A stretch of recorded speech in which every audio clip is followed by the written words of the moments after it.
Well, now I'm speaking to the man who's been quoted in the papers as saying municipalities are not the junior partners of government. And this, of course, is the spokesperson of SAMWU, Papikie Mohale. He joins me at the desk. Papikie, thank you for making the time to join us. What do you mean by that statement, that you're not the junior partners to government? Well, first of all, thanks for having us here. It's simple.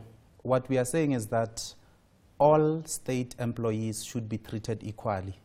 You now have a situation wherein workers that are in the public sector are receiving the home allowance, which is one of our demands. We've demanded a housing allowance of 1,500. We've then moved.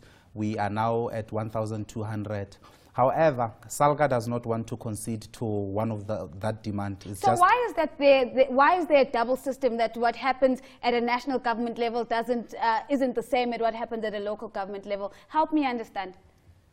It is, in fact, we are surprised ourselves because it seems as though SALGA does not care for its employees. SALGA does not value the work that municipal workers do. I mean, if you check, recently your councillors represented by SALGA have come and said that they want a 400% salary increase, which will put their salaries at 1.3 million.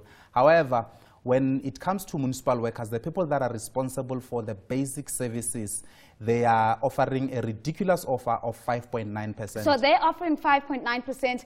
What is SAMWU asking for? So give us a sense of how broad the divide is. We actually are far from each other. We are very far. Our initial demand was 15%. We've moved. We are now at 11%. SALGA opened the negotiations with 4.4%. They are now at 5.9%. So they've moved? Yes. Have you moved? We've significantly moved. I mean, from 15 to 11, that's significant movement. However, from SALGA's side, their movement has been 1.09%. So on the concessions part, there isn't equal movement, but you've also been quoted in the papers as saying that you're open to striking even whilst you're still negotiating, and there's been a lot of criticism about that. Why are you so keen to take the fight to the streets? It seems as though SALGA wants us to conclude these negotiations on the streets. Our members are ready, the ground is fertile, and if that's the case, we will definitely meet SALGA on the streets. It is, by the way, a strike is a constitutional right of every employee. It is enshrined in the Constitution of South Africa. The LRA allows us to do that. If we are aggrieved and can't find common ground, one way for us to express ourselves would be going to the streets. And our members are ready to defend what they believe is rightfully theirs. Have you put in safeguards to ensure that when you do take that fight to the streets, it doesn't involve, for example, the violence against public buildings and facilities? Because, again, in the past, this is another criticism that has been leveled to say, fight the fight and not necessarily public facilities for the broader community. We do not promote violence in any form or nature. We do not promote looting or anything of that nature.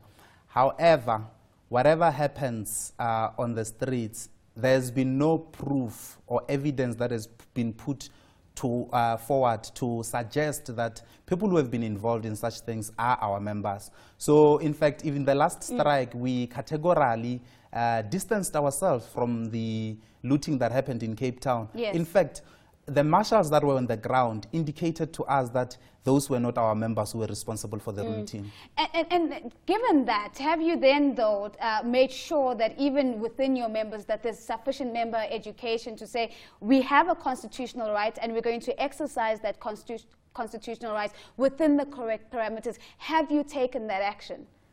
To begin with, before we are workers, we are members of the community. So it would not benefit us in any way if we are going to do away with the property that's supposed to benefit us. So, which is why we have marshals when we go on marches, which is why we have people to ensure that we follow the route that has been given to us. Well, Papikie, thank you for making the time to join us. We're going to be following these negotiations closely, and of course, if it does spill out into the streets, we'll be following that as well. Hope to have you back at the desk. That's Papikie Mohale. He is the spokesperson for SAMWU.